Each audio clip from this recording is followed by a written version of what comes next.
بسم اللہ الرحمن الرحیم۔ السلام علیکم۔ ناظرین کرام کو خوش آمدید کہتے ہیں اور ہم امید کرتے ہیں کہ آپ خیریت سے ہوں گے، اور ہماری دعا بھی ہے کہ اللہ کریم آپ کو سدا عافیت کے سائے میں رکھے۔ ناظرین کرام، ڈرامہ پاکستان میں اس حد تک مقبول ہے کہ اس کے مداحوں میں وزیر اعظم عمران خان کو بھی گنا جاتا ہے، جو اس میں دکھائی گئی اسلامی تہذیب کی تعریف کر چکے ہیں۔ کئی صدیوں تک دنیا کے ایک بڑے حصے پر حکمرانی کرنے والے اس خاندان اور سلطنت کا آغاز تاریخ کے دھندلکوں میں گم ہو چکا ہے۔ تاریخ کی کتابوں میں عثمانی روایات کے علاوہ اس دور کی دو ٹھوس ایک تحریر اور عثمان کے خواب کا ذکر ملتا ہے، جس کا ہم آگے چل کر ذکر کریں گے۔ ناظرین کرام، جو بات طے ہے وہ یہ کہ عثمان کا تعلق آج کے ترکی میں اناطولیہ کے علاقے میں آباد ترک خانہ بدوش قبیلے سے تھا، اور اس کی حکومت اناطولیہ کی چھوٹی چھوٹی حکومتوں میں سے ایک تھی جن کی طاقت میں زیادہ فرق نہیں تھا۔ سوال یہ پیدا ہوتا ہے کہ آخر عثمان یا پھر ان کے والد نے ایسا کیا کیا کہ صرف اسی خاندان کا راج قبیلے سے چھوٹی ریاست اور پھر اناطولیہ کی بڑی سلطنت بننے سے 3 بر اعظموں میں بھی۔ اس دوران ایک ہی خاندان سے تعلق رکھنے والے 37 سلاطین اس کی مسند پر بیٹھے۔ ایک مورخ کے مطابق کسی خاندان کا مسلسل اتنی دیر حکومت کرنا کسی معجزے سے کم نہیں ہے۔ عثمانیوں کی کامیابی کی وجوہات کچھ بھی ہوں، لیکن ان کی اناطولیہ یعنی وہ علاقہ جو کسی حد تک آج کے ترکی کی حدود سے مطابقت رکھتا ہے، اس اناطولیہ میں اپنے ہمسایوں کے ساتھ 2 صدیوں پر پھیلی ہوئی لڑائی انتہائی سخت تھی۔ سلطنت عثمانیہ کی شروعات تاریخ کے طالب علموں کے لیے ہمیشہ سے اہم سوال رہا ہے، لیکن اس دور کے ذرائع کی کمی اور بعد کے ادوار میں لکھی گئی روایات میں تضاد کی وجہ سے پورے یقین سے کچھ کہنا مشکل ہے۔ عثمانیوں کا جد امجد سلمان شاہ تھے، جو قائی قبیلے کے سردار تھے اور 12ویں صدی کے آخر میں شمالی ایران کے ایک علاقے میں آباد رہے۔ روایت کے مطابق منگول حملوں کے پیش نظر دیگر بہت سے ترک قبائل کی طرح یہ قبیلہ بھی غلامی اور تباہی سے بچنے کے لیے نئے علاقوں کی طرف روانہ ہوا، اور جے شاہ کے مطابق خیال ہے کہ سلمان شاہ شام میں داخل ہوتے ہوئے دریائے فرات میں ڈوب گئے، اور اس کے بعد ان کے 2 بیٹے واپس چلے گئے، جبکہ ارطغرل نے مغرب کی طرف اپنا سفر جاری رکھا اور اناطولیہ کے علاقے میں داخل ہو گئے، جہاں سلجوق حکمرانوں نے ان کی مدد کے بدلے انہیں اناطولیہ کے مغربی علاقے میں زمین دے دی۔ جے شاہ کی کتاب میں درج اس روایت کے مطابق ارطغرل 1280 میں چل بسے اور قبیلے کی قیادت ان کے بیٹے عثمان کو مل گئی۔ عثمان کے دور سے نامعلوم تاریخ ملنے والا واحد سکہ اگر اصلی ہے تو اس سے ثابت ہوتا ہے کہ ارطغرل یقیناً تاریخی شخصیت تھے۔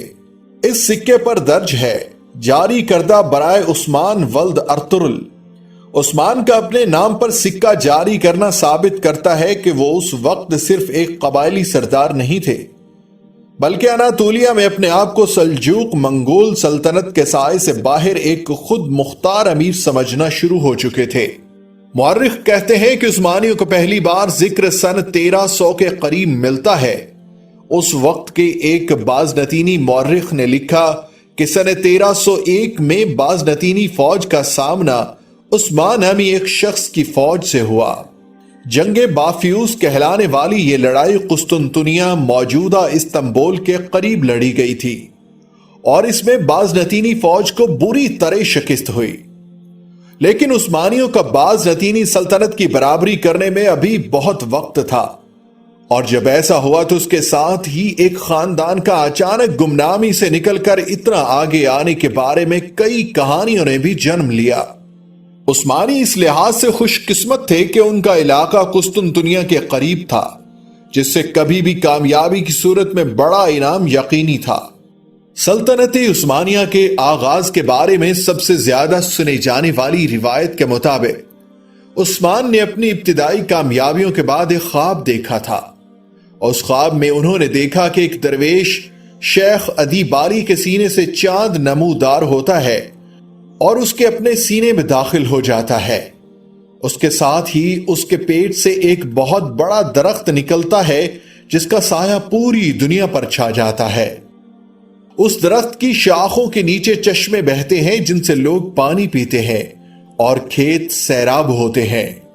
عثمان نے جب شیخ ادیب علی سے تعبیر پوچھی تو انہوں نے کہا کہ خدا نے عثمان اور اس کی اولاد کو دنیا کی حکمرانی کے لیے چن لیا ہے، اور انہوں نے کہا کہ ان کے سینے سے نکل کر عثمان کے سینے میں داخل ہونے والا چاند ان کی بیٹی ہے جو اس خواب کے بعد عثمان کی اہلیہ بن گئی۔ ناظرین کرام، ابتدائی عثمانی سلطانوں کو اپنے آغاز کی تاریخ معلوم کرنے سے زیادہ دلچسپی دوسروں پر حکومت کے اپنے حق کو ثابت کرنے میں تھی، اور ان کے نزدیک ان کی سلطنت کا آغاز ایک خواب سے ہوا تھا جو عثمان نے ایک بزرگ درویش کے گھر میں قیام کے دوران دیکھا تھا۔ اس خواب کی کہانی کے حق میں دستاویزی ثبوت بھی تاریخ میں ملتا ہے، اور وہ یہ ہے کہ سلطنت عثمانیہ کے ابتدائی دور کے زمینوں کے کاغذات سے اندازہ ہوتا ہے کہ عثمان کے دور میں ادیب علی نامی بزرگ موجود تھے، اور اس بات کی بھی کچھ شہادت ہے کہ ان کی بیٹی عثمان کی 2 بیویوں میں سے ایک تھی۔ ارطغرل کا ارنگ آباد تھے، جن میں یہودی، آرمینیائی، کرد، یونانی اور عرب شامل تھے۔ اس علاقے کے مغرب میں ماضی کے مقابلے میں بہت کمزور بازنطینی سلطنت تھی، جس کا اختیار اچھے دنوں میں اناطولیہ سے ہوتا ہوا شام تک تھا، اور مشرق میں سلجوق جو اپنے آپ کو رومی سلجوق کہتے تھے۔ 13ویں صدی کے وسط میں منگولوں کے ہاتھوں شکست نے سلجوقوں کو کمزور کر دیا، اور وہ منگولوں کو نذرانے دینے پر مجبور ہو گئے۔ ماضی کی 2 طاقتور حکومتوں کا اختیار ان کی سرحدوں کے درمیان واقع غیر یقینی صورتحال کے اس علاقے میں نہ ہونے کے برابر تھا، لیکن یہ صرف جنگجوؤں کی آماج گاہ نہیں تھا۔ مہم جوئی کرنے والوں کے علاوہ یہاں وہ لوگ بھی تھے جن کے پاس جانے کے لیے کوئی اور جگہ ہی نہیں تھی۔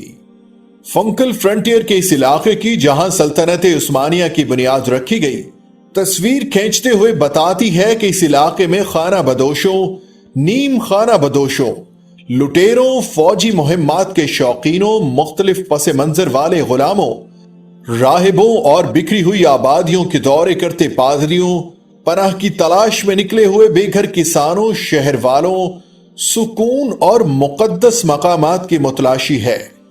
سکون اور مقدس مقامات کی متلاشی، بے چین روحوں، سرپرستی کے متلاشی مسلمان اساتذہ اور خطرات سے نہ ڈرنے والے تاجروں کی گزرگاہوں کے جال بچھے ہوئے تھے۔ اس بد انتظامی والے علاقے کی خاص بات مسلمان درویشوں کی موجودگی تھی۔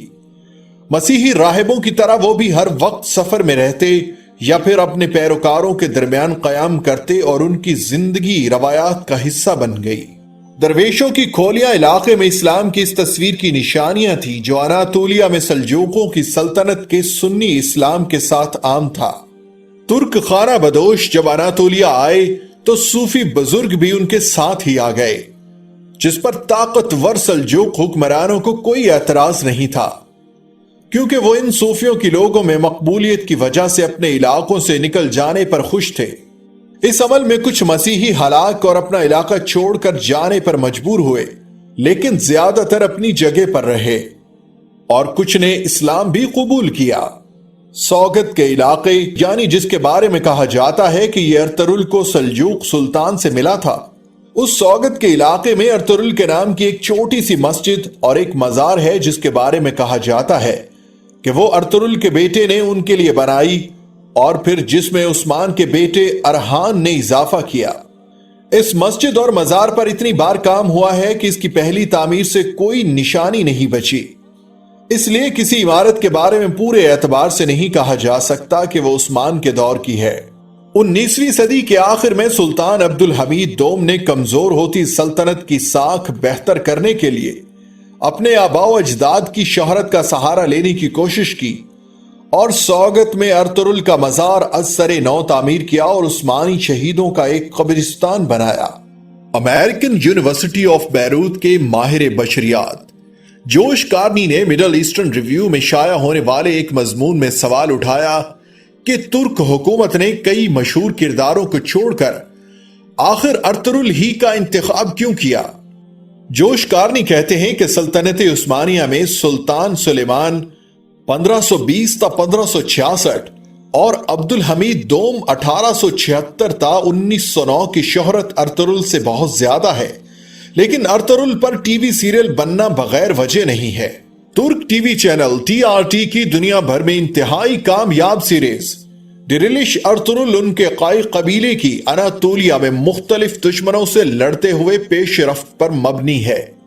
نتیجتاً جبکہ تاریخی کردار ارطغرل کے بارے میں بہت کم لوگ جانتے ہیں، TRT کا کردار ترکی میں اور ترکی سے باہر مقبول ہے اور لوگ اس سے پیار کرتے ہیں۔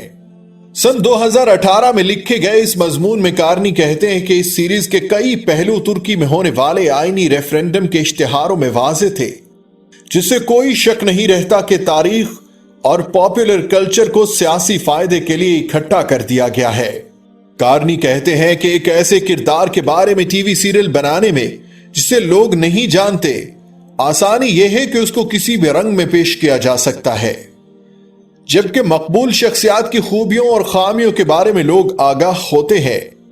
کارنی کہتے ہیں کہ اس سے پہلے سلطان سلیمان کے بارے میں سیریز اس لیے اس طرح کامیاب نہ ہو سکی تھی۔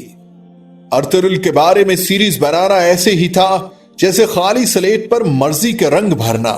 بہرحال ڈرامہ اسلامی کلچر کی عکاسی پیش کرتا ہے۔